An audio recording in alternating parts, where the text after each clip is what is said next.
Всем привет! В этом видео сохраним модель в облачное хранилище, а именно в набор файлов модификации компонента. Нажимаем на кнопку «Получить данные» для получения списка избранных компонентов пользователя. Выбираем интересующий нас компонент из списка компонентов и нажимаем кнопку «Открыть».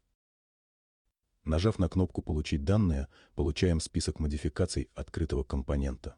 Снова нажимаем кнопку «Открыть», чтобы открыть набор файлов Blender для выбранной модификации компонента.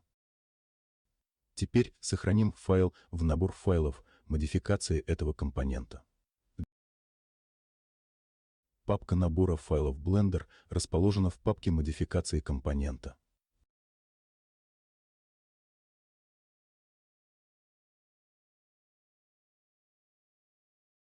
Для отправки изменений в облачное хранилище нажимаем кнопку «Отправить изменения».